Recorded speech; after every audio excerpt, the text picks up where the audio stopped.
Welcome to DLD College London. Thank you for being with us this morning.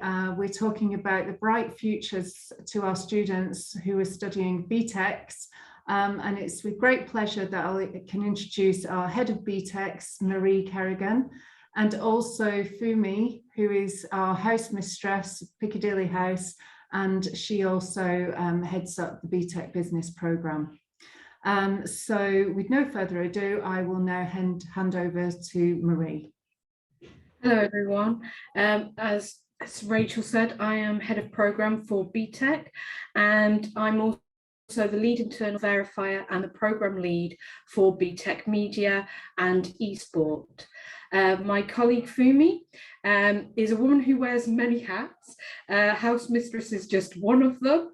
She's also head of economics, a very experienced business teacher who is the lead internal verifier and programme lead for business. And she also leads on our lead for equality and diversity. So the aim of this morning is basically for us to give you an overview of the BTEC and how we assess students. Then our next goal will be to provide you with a bit of a parent's perspective and how you can go about supporting your student, and Fumi will be leading on that.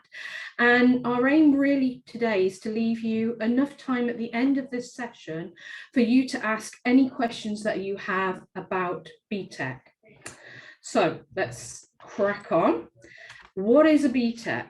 So it is a qualification that is taught here in the UK, but it's also taught at centres across the world. It is seen as an alternative to both A-level and GCSE. It provides students with a unique and individualised education. We are able to adapt our programme to suit the needs and the interests of our students. It is a very practical and hands-on experience whilst maintaining essential subject theory. So I'm just going to talk about one of the units I'm currently teaching, which is film production. So we have just completed our theory assignment where students have been studying genre conventions and editing and sound and how it's been used in two different genres. And then the students are now going to go on to start planning and producing their own films. So that's what we mean when we talk really about theory into production. And it's very similar for business. Students will learn, say, about events management and what it takes to manage an event. And they then will go on and manage an event for, say, a charity. We quite often do cakes. I heard yesterday there may be a plant sale this year. That may be how we're going with this project, which I'm sure the biology teachers are thrilled about.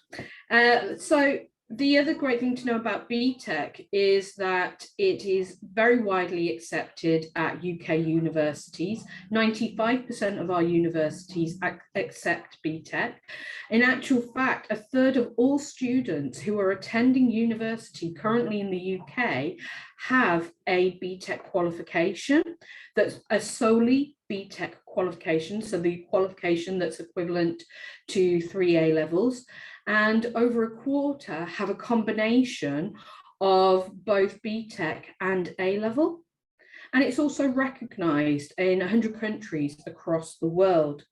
And just to give you a little bit of information as to where our graduates go to, a number of our students go to Russell Group universities, such as Bristol, Liverpool, Nottingham, Sheffield, and London-based universities, because a lot of our students like to stay in London. So City University and Goldsmith is two places they have gone, they have moved on to. Some students are studying internationally in Monaco, I should say, and Chicago. We also have a number of students who have gone on to courses that are endorsed by an organisation called Screen Skills. This is an organisation that's dedicated to developing the skills and knowledge of those wishing to enter the different media industries. And they ensure that the education that the students receive at a university level fits them and prepares them for the different media industries. So that's, that's something we encourage a lot with our students, for them to go for those sorts of courses. Currently, our offer here at BTEC, DLD, in BTEC, now crosses over both upper school, where we have level 2 provision. This involves business, which you can take as a 1-year course, or as a 2-year course, which is our enterprise course. We are also providing now courses in e-sport, sport, and performing arts. At sixth form, we at level 3, we teach 2 sides of BTEC courses in business and in digital media. So we have, one of our qualifications is an extended diploma, which is equivalent to 3 A levels, but we also offer those subjects as a 1-year, 1 A level program. At level 3, we are hoping in 2023 to begin offering applied science and computing. And there is also discussion starting to happen now, looking at where those students who have done performing arts and e-sport at level 2, what we can actually provide them in the next year or 2 at level 3 among the BTEC suite. Okay, so let me just give you an overview here. So if you look at this diagram here, you'll see that the BTEC Tech Awards are predominantly a 2-year course, although you can study just for 1 year, and they match what is offered at GCSE. And the BTEC Nationals, they are on the same level as A level as well. Okay. Oops, I'm just going to pop back there. You'll see on our overview there the mention of T levels. This isn't something we have looked into T levels, but we've taken a kind of a wait and see policy at the moment with T levels, because there have been some issues. There are some adjustments right now happening. There's also been delays in terms of rolling out the course. So we just want to wait and see how students progress on that course, how useful it is in enabling students to go not just into employment, but onto university.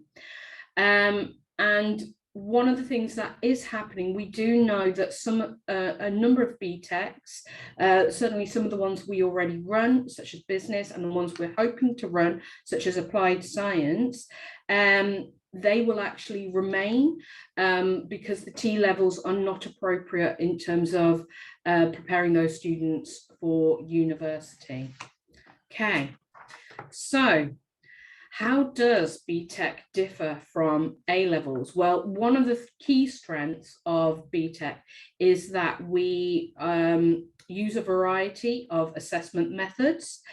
This can range from online assessments, examinations, written tests, but also a lot of project-based work, which and quite often we try to link those with employers as well. So yes, we do run a mix of project-based assessments.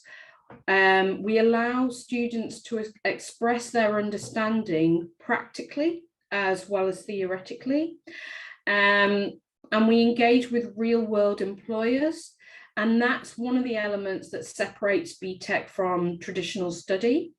And it can provide students with an insight into the real world and prepares them for university and employment alike.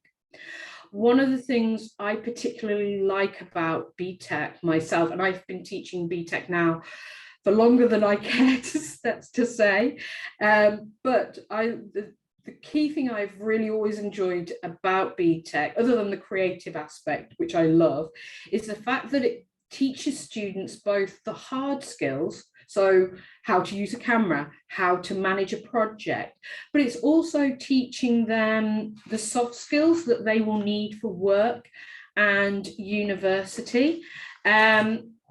So let me just show you here. So some things, you know, across the board, they're learning about problem solving, about working with others, about what it takes to manage a project, manage their time, meet deadlines, communicate in a range of format. It builds their digital skills, their creativity.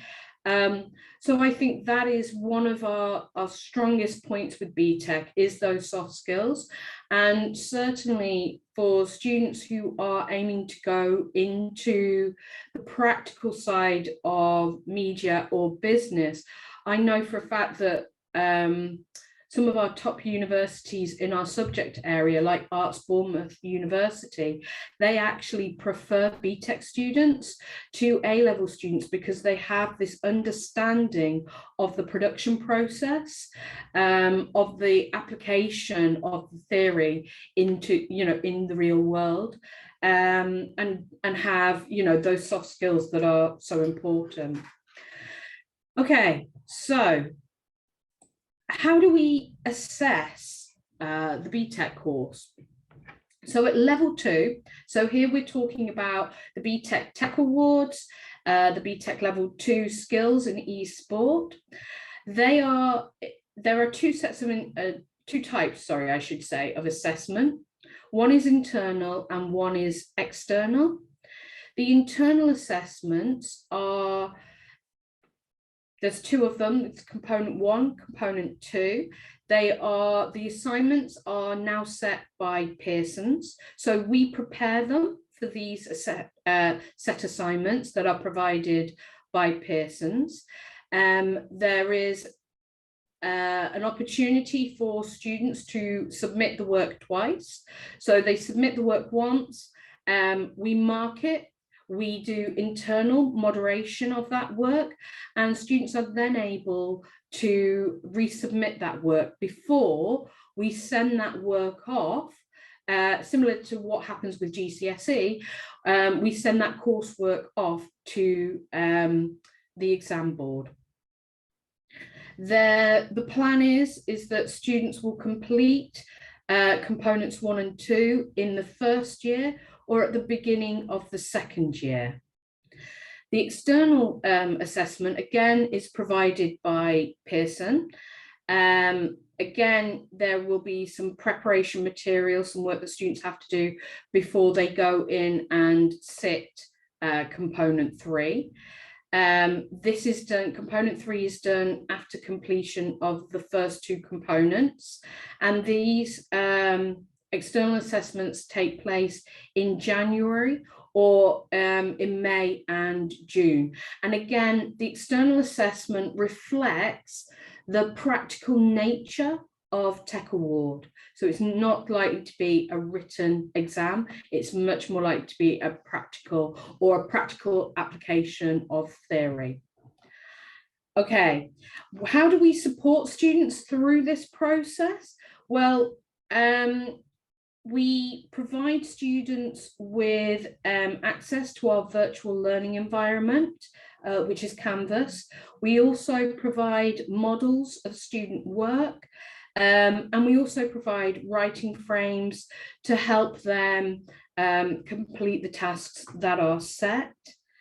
And yeah, we teach them the knowledge and the skills they need before they actually set and complete the assignments.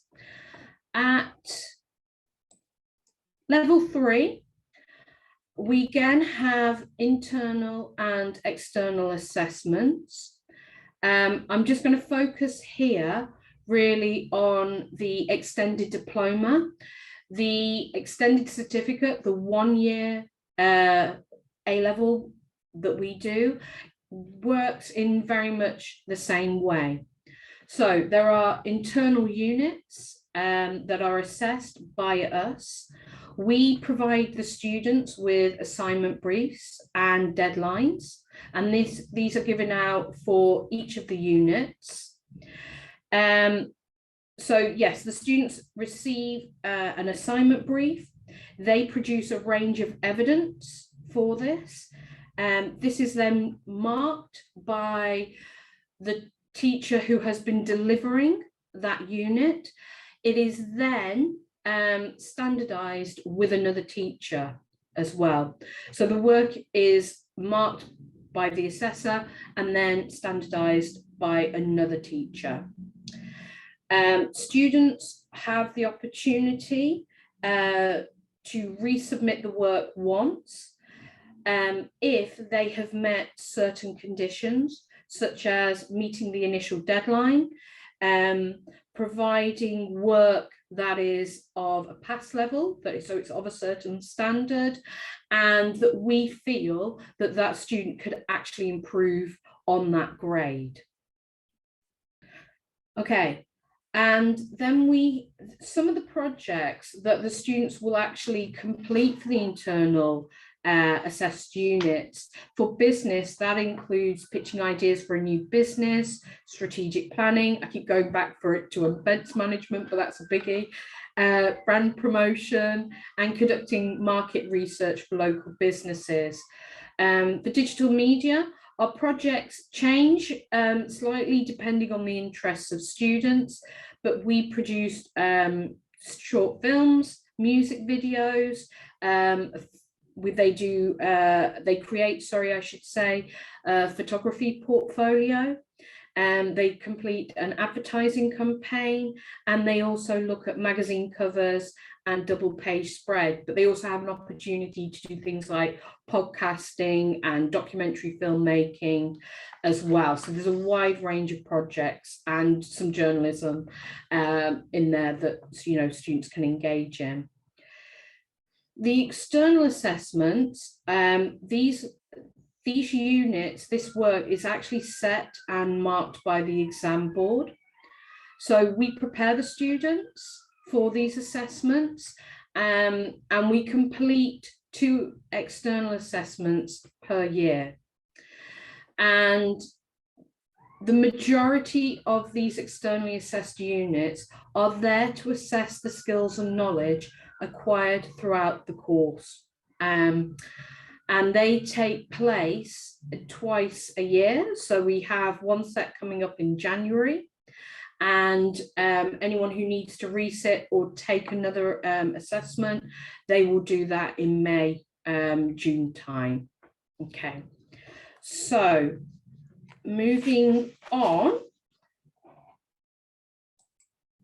to why study BTEC.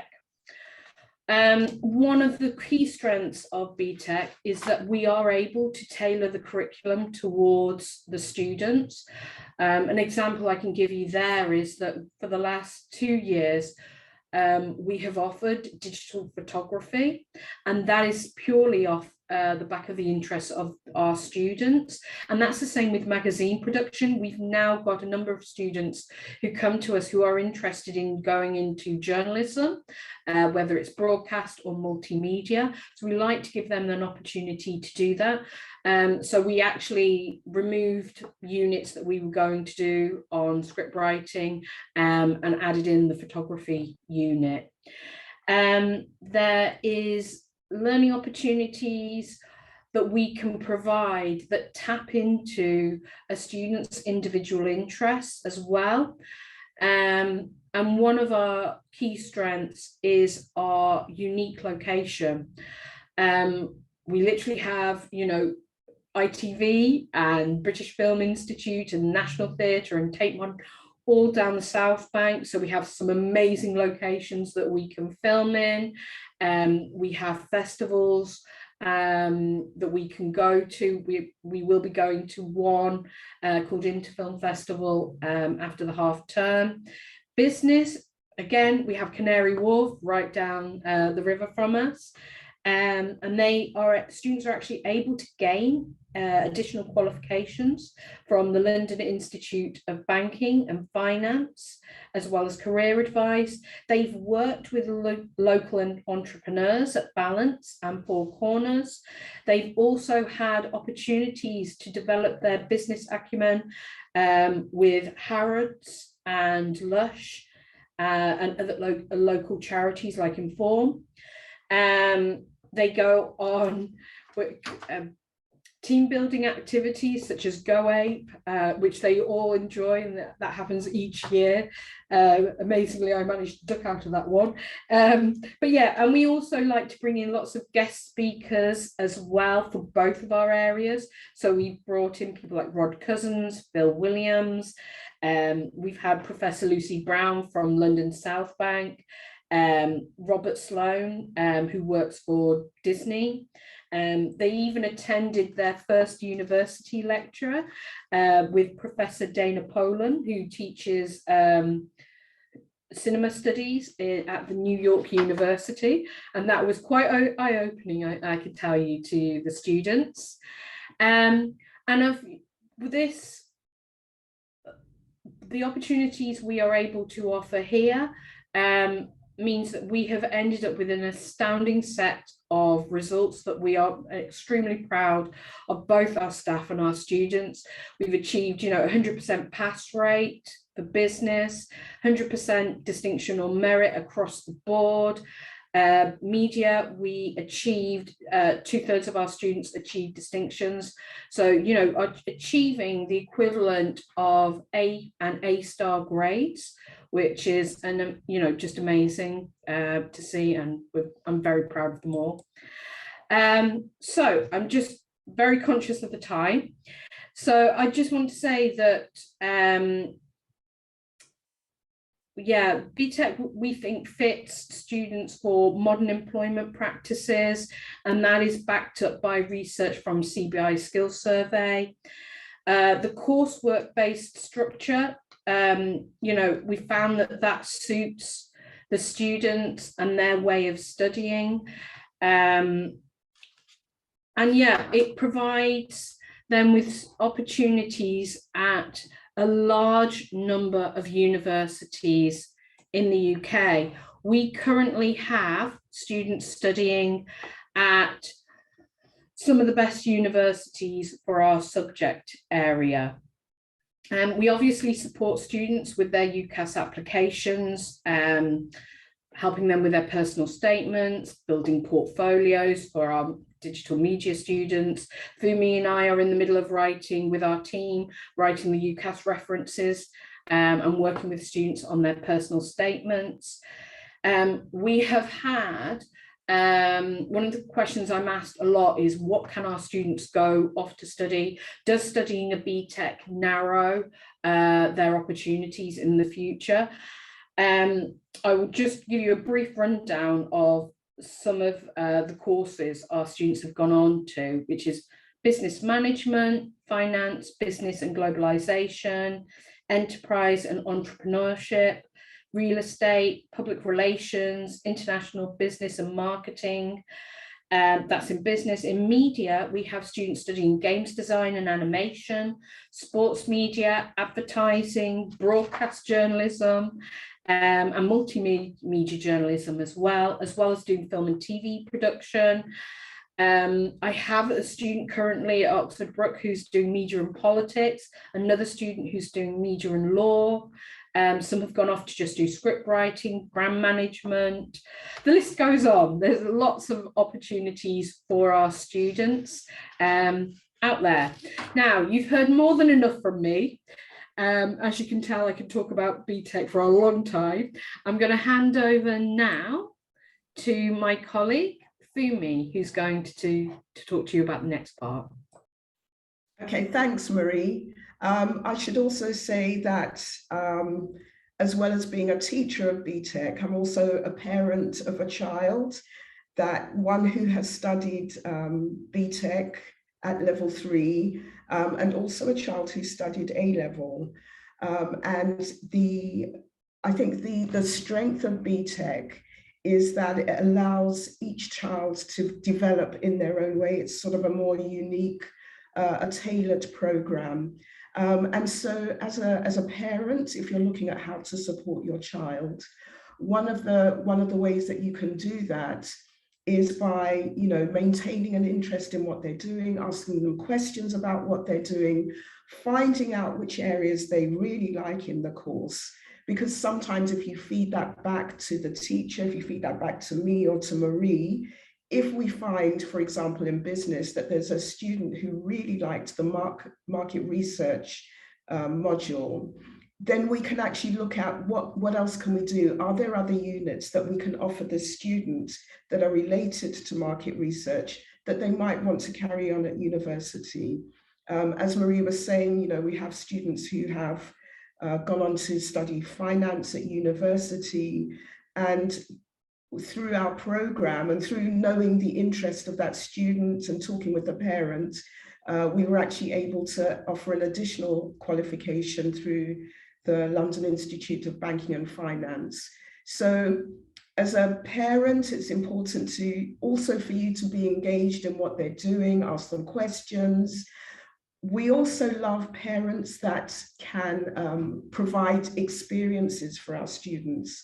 So we have had students whose parents have been in human resource management, who have offered webinars to our students so that they can find out about human resources, how they can improve their interview skills, offering work experience opportunities, just offering visits to their places of work as well. So if there are unique opportunities that you as a parent can offer to us at DLD, we would love that. We would love to invite you in. We would love to come and visit you and see what you have to offer. And also thinking about progression routes. As Marie said, you know, a lot of our students go on to universities, and we are also able to support them in that process. Not all students want to go to university, and we have in the past offered trips to places like the National Apprenticeship Show.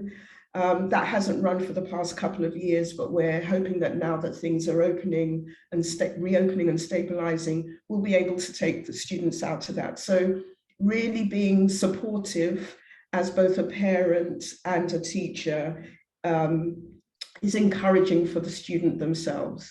So as Gareth says, you know, BTECs now as part of our upper school curriculum. So if those are for students in year 10 and 11 and soon to be year 9, you know, the choices and the opportunities that are there from studying BTECs, we think is a real strength of the program. So yeah, that was me talking as a BTEC parent and as a BTEC teacher, that they are a wonderful qualification. I don't want people to go away thinking that it's a dumbed down qualification, which is what has happened in the past. But you can see from the choices of universities that have offered our students places, we wouldn't offer that. We wouldn't be as passionate as we are about BTEC qualifications if we didn't think that they led our students onto the right places. I think now, you know, between the two of us, we've spoken quite a bit. I'm not sure if there are any questions that people wanted to ask. Thank you very much, Fumi and Marie. So yes, if anybody does have any questions, just don't hesitate to pop them into the Q&A panel, or you can use the chat function. A couple of questions that did come in prior to the event. One was about minimum requirement to be able to study a BTEC, thinking about domestic students, but also international students, please. Okay, so yeah, I'll answer that.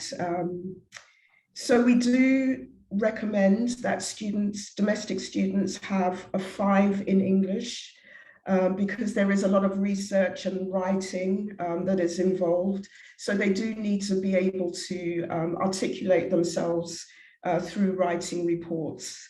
Although report writing isn't the only thing that they do in terms of assignments, there are other things. They do need to have basic writing skills. We also recommend a 5 in maths. This is particularly important in business because one of the units that they have to study and that they will be externally assessed on is business and personal finance.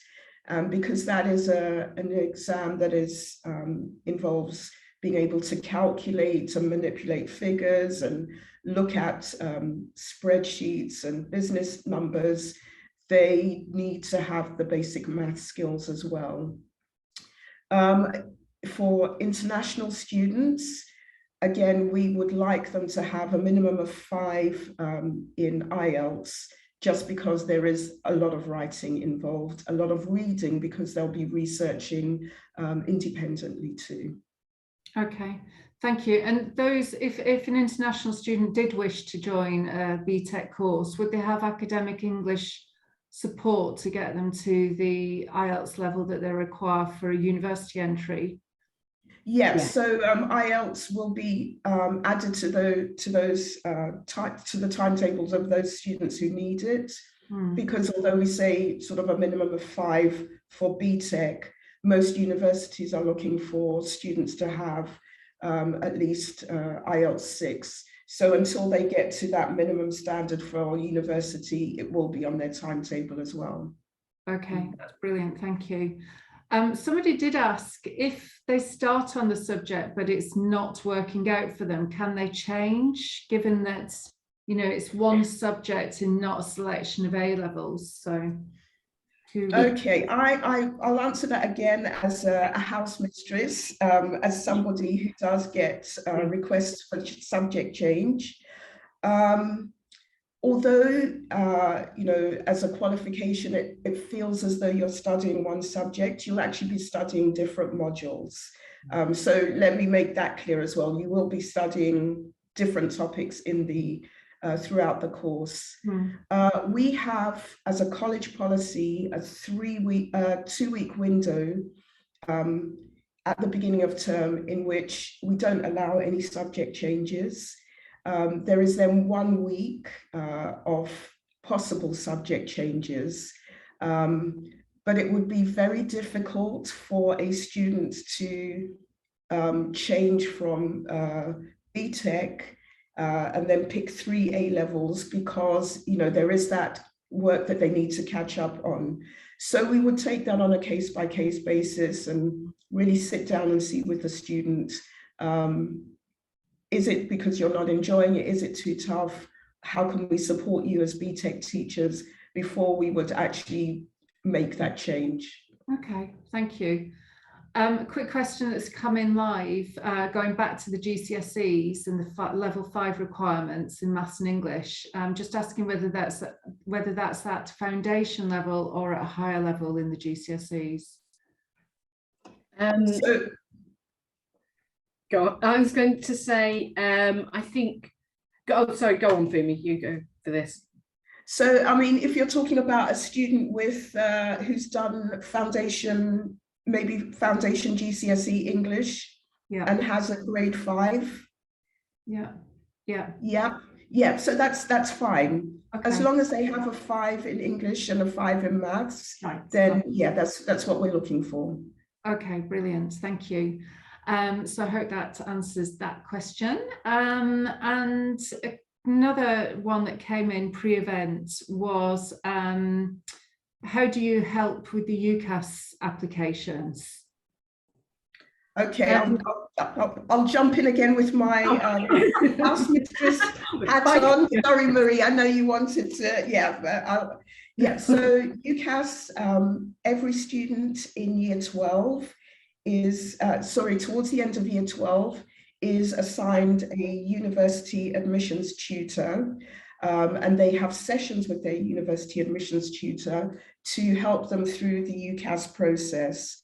In addition, as BTEC specialists, we, in our subject areas, will hold sessions for our students because we know which universities are the most appropriate. Some universities, depending on what subject the student wants to study, will offer things like more coursework and fewer exams. So we're able to actually spend time thinking about what each student's needs are and helping them to find the best fit for them in terms of university. Marie, I don't know if you wanted to add anything. I was just going to say, one of the things that we do as well, we have our own college university fair. So we have universities coming in from across the UK to talk to our students. And for students who are interested in studying the creative industries, we take the students annually. We take both the year 12s and the year 13s, so they have time to really think about what they would like to do next, to a UCAS event that's held yearly. We just ran this trip about just over a week ago, and again, it's all the top universities for our subject area are there, so students have the opportunity to talk to current students, some of the professors that will potentially be teaching them, plus admission tutors, and they can get advice on how to write their personal statements, how to put their portfolios together, which is particularly important for the creative arts. So yeah, we try to support them in many different ways throughout their time here. Lovely, thank you very much. I can't see any further questions from any of our attendees today.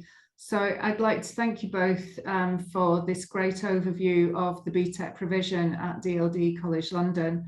I think it gives a good insight into how the courses are structured, and also the level of support that is given to the students, not only whilst they're studying the particular BTEC subjects, but also for their applications for their future studies. And if they stay engaged with the course and stay engaged with the support that's available to them, then they should have a very bright future ahead of them. We're available for you to answer any questions at any time after this webinar, but we will be sending you a recording of it afterwards for you to look back at. And I'd like to thank everybody for their time today, and we look forward to seeing you again at DLD College London soon. Thank you. Goodbye. Thank you. Thank you. Bye.